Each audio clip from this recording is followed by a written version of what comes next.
परिवारातले या ठिकाणी आज सगळे मंडळी आहेत. सगळ्यांचं खऱ्या अर्थानं नामोल्लेख करून स्वागत करणं अत्यंत गरजेचं आहे.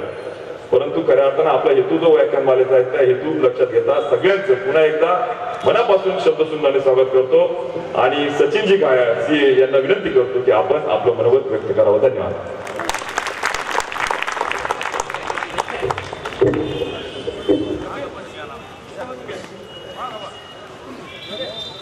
समोरच्या कार्यकर्त्यांनी कृपया इथं बसून घ्यायचंय. मागे जे उभे राहिले असतील त्यांनी कृपया आहे तिथं बसून घ्या. अतिशय सुंदर कार्यक्रमाचा लाभ आपल्याला होणार आहे.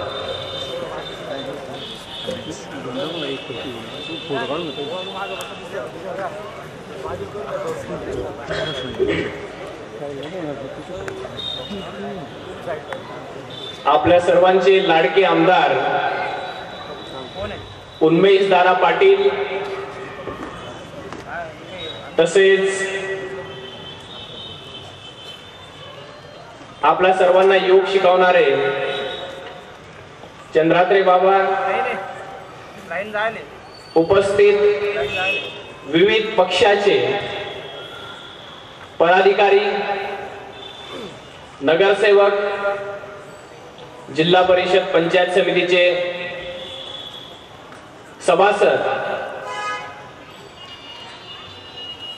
व 40 गावामधील उपस्थित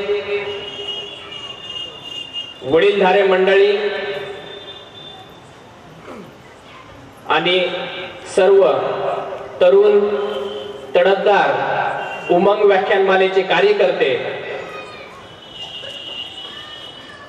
सर्व भगिनी आणि समस्त परिवार, ज्या शून्याचा शोध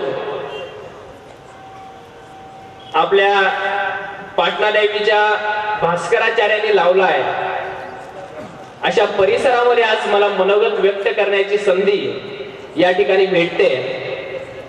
त्यामुळे मी सर्वप्रथम आपले तरुण तडफदार आणि मोस्ट इम्पॉर्टंटली एज्युकेटेड आमदार उन्मेष भैयांचा खरंच आभारी आहे. खरं तर बोलण्याच्या आधी माझी इतकी तारीफ त्यांनी केली आहे की त्याचं बर्डन थोडस माझ्यावर आलं. Now I really need to prove myself. खरं तर सांगायचं झालं तर व्याख्यानाला सुरुवात करण्याच्या आधी थोडीशी पार्श्वभूमी सांगू इच्छितो. मागच्या 3-4 महिन्यांपासून उन्मेष भैया मला फोनवर बोलायचे. आमच्या भेटीचा काही योग जुळत नव्हता आणि भेटीचा योग जो त्यांना जुळवायचा होता तर तो तुमच्या तालुक्यातील बंद पडलेल्या बेलगंगा सहकारी साखर कारखान्यासाठी त्यांची जी मनातली जी तळमळ आहे तर ती तळमळ त्यांनी माझ्यासमोर बोलून दाखवली आणि त्या पद्धतीने मग आमचे डिस्कशन चालू झाले आणि त्यानंतर थोडस मैत्रीत रूपांतर झालं. ते आमच्या कारखान्यावर सुद्धा येऊन गेले आणि नंतर मी आपल्या सर्वांसमोर उभा आहे. मित्रांनो, थोडासा अल्पसा परिचय त्यांनी करून दिलाय, माझ्या भाषेमध्ये करून देतो. तुमच्या आमच्या सारख्या सामान्य कुटुंबातील बंद पडलेल्या सहकारी साखर कारखान्याच्या कामगाराच्या कुटुंबामध्ये जन्मलेला मी सचिन घायाळ. घरी 5 एकर कोरडवाहू शेती, बंद पडलेल्या कारखान्याचे न होणारे पगार, शाळेची फीस किंवा कॉलेजसाठी सुद्धा फीस भरण्यासाठी नसलेले पैसे आणि त्यानंतर शिक्षणाच्या जोरावर वडिलांनी ज्या कारखान्यामध्ये 40 वर्ष काम केलं त्याच कारखान्याचा मालक होण्याचा आजपर्यंतचा प्रवास हा आपला समोर उभा आहे. मित्रांनो, आयुष्य थोडस फिल्मी झालंय. अमिताभ बच्चनची एक दीवार नावाची एक मूवी आहे. त्या पिक्चर मध्ये अमिताभ बच्चन ज्यावेळेस छोटा असतो त्यावेळेस अमिताभ बच्चनची आई बांधकामावर कामासाठी जात असते आणि काही वर्षानंतर अमिताभ बच्चन मोठा होतो आणि मोठा झाल्यानंतर तो त्याच्या आईला एका घरामध्ये घेऊन येतो आणि घरामध्ये घेऊन आल्यानंतर त्या म्हाताऱ्या आईनं त्याला विचारलं त्यावेळेस की बेटा तूने मुझे इस घर में क्यों लाया? तर त्यावेळेस अमिताभ बच्चन म्हणतो क्योंकि माँ इस घर की ईंटें तूने उठाई है. माझ्याही आयुष्यात प्रसंग तसाच आला. ज्या कारखान्याच्या मातीत वाढलो, ज्या सहकारी साखर कारखान्याच्या परिसरातील शाळेत शिकलो, ज्या कारखान्याच्या गेटच्या आतमध्ये सुद्धा लहान लहान मुलांना आम्हाला त्यावेळेस प्रवेश नसायचा, त्याच कारखान्याचा चेअरमन झालो. अशा पद्धतीची परिस्थिती थोडीशी आली. मित्रांनो, मला सांगायचंय, शिक्षण माणसाला आयुष्यामध्ये कुठं पण घेऊन जाऊ शकतं. येणाऱ्या जगामध्ये, येणाऱ्या काळामध्ये ज्या लढाया आहेत त्या खऱ्या ज्ञानानं लढल्या जाणार आहेत, शिक्षणाच्या जोरावर लढल्या जाणार आहेत. म्हणून तुम्हाला सांगतो की शमशेर को कलम से हरा सकते हम. कलम म्हणजे पेन, पेन म्हणजे विद्या, विद्या म्हणजे काय असे शिक्षण. शमशेर म्हणजे तलवार. शमशेर को कलम से हरा सकते हम, पानी पर भी तस्वीर बना सकते हम. शमशेर को कलम से हरा सकते हम, पानी पर भी तस्वीर बना सकते हम. तुम उस तकदीर की बात करते हो, उस तकदीर की भी तकदीर बना सकते हम. मित्रांनो, आजचा जो व्याख्यानमालेचा मला दिलेला जो विषय आहे तो नव्या पिढीसमोरील संधी आणि आव्हाने कशा पद्धतीनं येणाऱ्या काळामध्ये तरुणांनी ज्या संधी आहेत त्या कॅप्चर केल्या पाहिजेत आणि आव्हानांना कशा पद्धतीने फेस केल्या पाहिजे, त्यासाठी स्वतःमध्ये काही उपजत गुण काही टाकून घेतले पाहिजे, काही विकसित केले पाहिजे, त्याबद्दल मी तुम्हाला थोडंसं बोलणार आहे. मला सांगायचं आहे की बऱ्याच वेळेस असं होतं की आपल्या तरुणाला एक गोष्ट सांगितली जाते, अरे तू हे नको करू, कारण ते बाजूच्यानं केलं तो त्यामध्ये अयशस्वी झाला. तू जर करायला जाशील तर तू पण अयशस्वी होशील. अशा पद्धतीनं मनोधैर्य कधी कधी खच्चीकरण केलं जातं आणि त्यानंतर क्षमता असून सुद्धा बऱ्याच वेळेस असे तरुण बऱ्याच वेळेस ज्या गोष्टी पॉसिबल असतात त्या सुद्धा करू शकत नाही. तुम्हाला एक गोष्ट सांगतो, अमेरिकेमध्ये एकदा शास्त्रज्ञांनी एक रिसर्च केला. त्या रिसर्च मध्ये त्यांनी एका बंद खोलीमध्ये 10 माकडांना कोंडलं आणि एका कोपऱ्यामध्ये त्यांनी सफरचंद लटकावले. म्हणजे रूमची सिच्युएशन कशी आहे ती बघा. एका बंद खोलीमध्ये 10 माकडं आहेत आणि कोपऱ्याला सफरचंद लटकावली आहे. आता माकडं आणि सफरचंद असा तो रूमची सिच्युएशन आहे. माकडांनी जसे सफरचंद बघितले तसे माकड डायरेक्ट सफरचंदाकडे धावायला लागले. पहिला माकड जायला लागला तर शास्त्रज्ञ जोरात पाने मारायचे. पाण्याचा फोर्स इतका असायचा की ते माकड आणि ते सफरचंद, ते माकड काही सफरचंद घेऊ शकत नसायचं. माकड जायचा, पाण्याचा फोर्स यायचा, माकड यायचा, पाण्याचा फोर्स यायचा. असा पहिल्या माकडाने प्रयत्न केला, दुसऱ्या माकडाने प्रयत्न केला, तिसऱ्या माकडाने प्रयत्न केला, प्रत्येक माकडाने प्रयत्न केला. 10 माकडांना प्रयत्न केला. प्रत्येक वेळेस माकड प्रयत्न करायचा, जोरात पाण्याचा मारा यायचा आणि पाण्याचा मारा इतका असायचा की माकड कधी ते सफरचंद घेऊ शकत नसायचे. मग त्यानंतर सगळ्या माकडांना समजलं की आता आपण जर गेलो तर असा पाण्याचा मारा येतो. मग त्यांनी प्रयत्न करणं सोडले.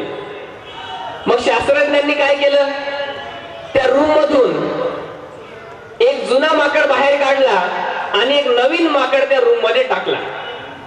आता रूमची सिच्युएशन अशी आहे, तर रूम मध्ये 9 जुनी माकडं आणि एक नवीन माकड आहे.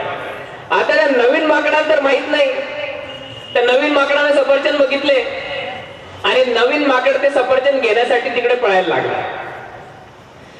जसा नवीन माकड ते सफरचंद घेण्यासाठी पळायला लागला तसं जुने जे 9 माकडं होती त्या 9 माकडांनी त्याला धरलं. तू काय करतोयस, त्याला सफरचंद. अरे आम्ही कशासाठी बसलो इकडे?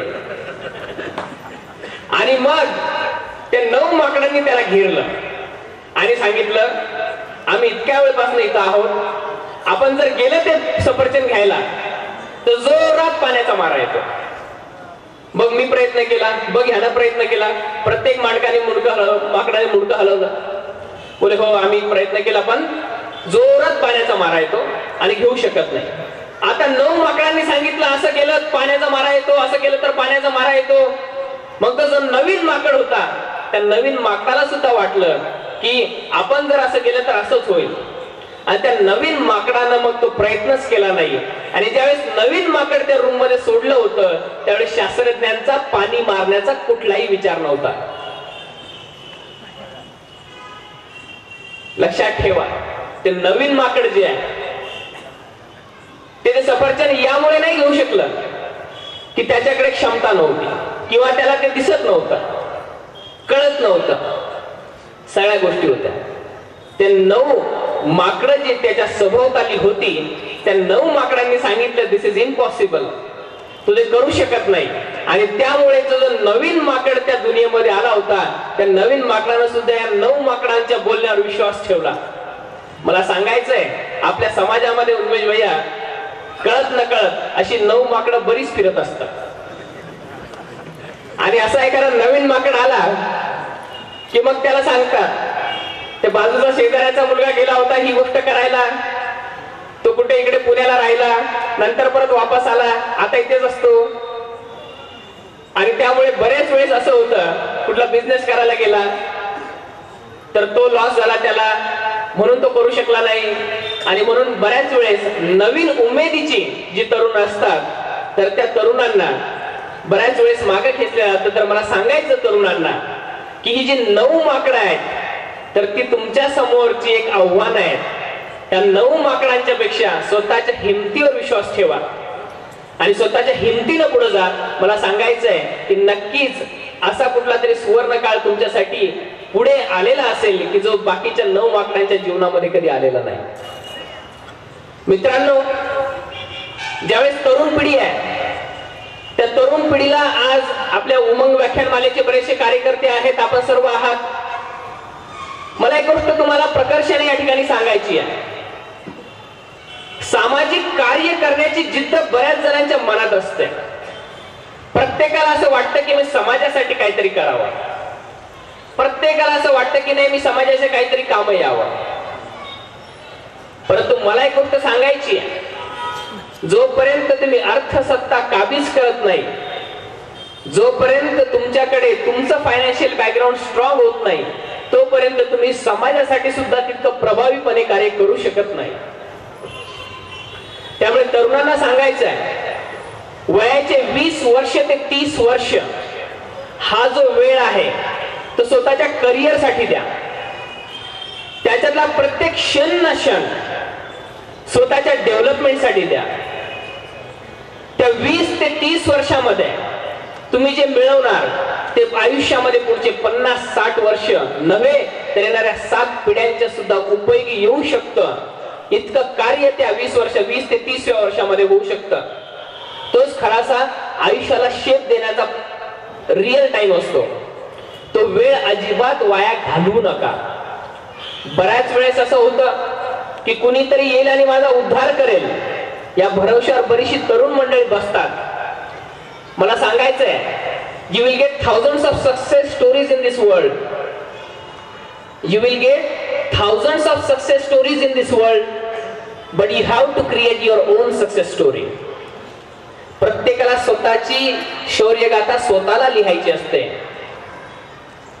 मदत करणारे बरेच भेटतील, प्रसंगी पाय खेचणारे सुद्धा भेटतील, परंतु वयाची 20 ते 30 वर्ष हे जे तरुण मंडळी आहेत त्या इतकं स्वतःच्या करिअरसाठी, स्वतःच्या ध्येय प्राप्तीसाठी स्वतःला झोकून द्या की खरोखर त्या 10 वर्षामध्ये तुम्ही आयुष्यामध्ये पाहिलेले सगळे स्वप्न साकार करू शकता. एज्युकेटेड जी मंडळी आहेत, जी शैक्षणिक दृष्ट्या फार चांगली असतात, बऱ्याच वेळेस त्यांचा असा विचार येतो की नोकरी करावं की बेसिकली बिझनेस करावा. हा फार मोठा बेसिकली कन्फ्युजनचा प्रश्न बऱ्याच लोकांच्या मनामध्ये असतो. मित्रांनो, मला सांगायचं आहे, मी कधी पण माझ्या आयुष्यामध्ये एक प्रिन्सिपल जे ठेवलंय, एक तत्व ठेवलंय, don't be an employee, be an employer.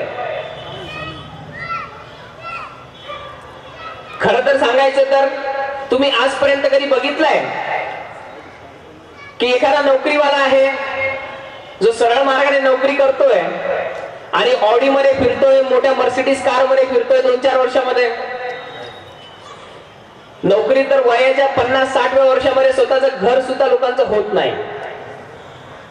बऱ्याच वेळेस आपण असं म्हणतो की ते पाहिजे जातीचे म्हणून आपण त्या ठिकाणी जात सुद्धा नाही. मला सांगायचंय मित्रांनो, व्यावसायिक बना. डोक्याच्या मालिश पासून बुटाच्या पॉलिश पर्यंत कुठलंही काम तुच्छ नाही. डोक्याच्या मालिश पासून बुटाच्या पॉलिश पर्यंत कुठलंही काम तुच्छ नाही. परंतु लक्षात ठेवा, जर व्यावसायिक नाही बनलं, जर बिझनेस अँगल नाही ठेवला, तर खरोखर तुम्ही इतिहास घडवू शकत नाही.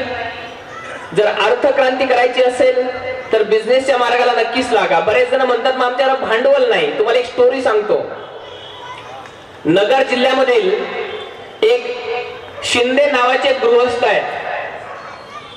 वयाच्या 12व्या वर्षी आई वडील एका ऍक्सिडेंट मध्ये वारले. आज त्यांचं वय 55 वर्षांपर्यंत आहे. वयाच्या 12व्या वर्षी आई वडील ज्यावेळेस ऍक्सिडेंट मध्ये वारले, त्यानंतर घरचे भाऊबंदकी वगैरे यांनी कोणी सहारा नाही दिला. तो एकुलता एक मुलगा होता आणि नगरच्या रेल्वे स्टेशनवरनं मुंबईच्या रेल्वेमध्ये बसला एक दिवस आणि मुंबईला गेला. काहीच नाही, आई नाही, वडील नाही, कोणीच नाही मागे. मुंबई सारख्या शहरामध्ये एका ट्रेन मध्ये बसून उतरला आणि तुम्हाला सांगतो 2 दिवस इकडे तिकडे फिरला, खायला नाही, प्यायला नाही. मग एक दिवस एका वडापाववाल्याच्या गाडी जवळ येऊन तो थांबला आणि त्या वडापाववाल्याच्या गाडीवाल्याला म्हटला की मला वडापाव दे. तो वडापाववाला म्हटला की मी तुला फुकट कशाला देऊ?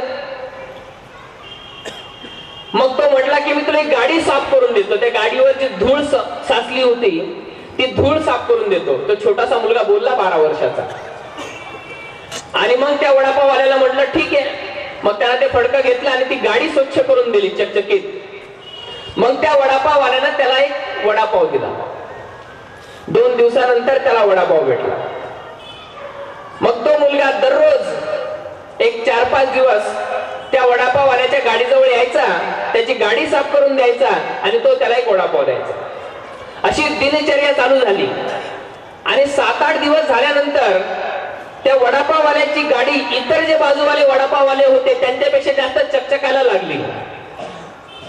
तर बाजूवाले जे वडापाववाले होते ते त्या मुलाला म्हटले की तू आमची पण गाडी साफ करून दे, आम्ही पण तुला वडापाव देतो. मग त्याने सांगितलं आता मला वडापाव नको, आता माझं पोट भरतं. मग तो त्यांच्याकडनं पैसे घ्यायला लागला आणि त्या गल्लीमध्ये असणाऱ्या सगळ्या वडापावच्या गाड्या ज्या आहेत तर तो दररोज साफ करायचा आणि थोडे त्याला काय 1-2 रुपये वगैरे मिळायचे. थोड्या दिवसानंतर त्याच्याकडे 50-60 रुपये साचले आणि त्याने एक शिडी घेतली. छोटासा मुलगा होता आणि ती शिडी घेऊन त्याला त्यावेळेस बिझनेस माइंड वापरलं. त्याने एक शिडी घेतली आणि ती शिडी घेऊन तो जे दुकानं असतात रस्त्यानं, बऱ्याच वेळेस दुकानावर मोठमोठे बोर्ड लागलेले असतात पण कोणी साफ करत नाही एकदा लावल्यानंतर. तर तो दुकानाच्या समोर जायचा आणि सांगायचा की मी तुमचा हा बोर्ड साफ करून देतो, मला तुम्ही 2 रुपये द्या, 3 रुपये द्या. आणि तो अक्षरशः ती शिडी लावून तो ते बोर्ड सगळे साफ करायला लागला. त्या 12 वर्षाच्या त्या मुलाची ती कल्पकता त्या ठिकाणी चालू झाली आणि तुम्हाला सांगतो ते शिंदे नावाचे गृहस्थ आज मुंबईतील सगळ्यात मोठी क्लिनिंग कंपनी चालवतात आणि एका वर्षामध्ये आज 500 कोटी रुपयाचा टर्नओव्हर आहे आणि 10,000पेक्षा जास्त लोक त्यांच्याकडे काम करतात. मला असं वाटतं की त्यांच्यापेक्षा सुद्धा बऱ्याच चांगल्या परिस्थितीत आपण जगतोय. आणि का नाही, जर कुठलीही कल्पना इतक्या लेवल पर्यंत घेऊन जात असेल तर आजकालचे युवक हातावर हात धरून बसण्यापेक्षा मला सांगायचंय, जस्ट गेट अप. तुम्ही करू शकता, फक्त एक निश्चयाची गरज आहे. बोलता बोलता सांगतो, ज्यावेळेस आपण निश्चयाची गरज बोलतो, तुमच्या तालुक्याचे आमदार तुमच्या समोर एक प्रतीक आहे. कुठला राजकीय पार्श्वभूमी नसताना स्वतःच्या मित्रांना सोबत घेऊन ज्या पद्धतीने तुमच्या 40 गाव मध्ये तुम्ही इतिहास घडवलाय, हा काय निश्चय छोटासा निश्चय नाहीये, तो पण एक आदर्श तुमच्या समोर आहे, जिता जागता उदाहरण आहे. नाहीतर बरेचसे पॉलिटिशियन्स असतात,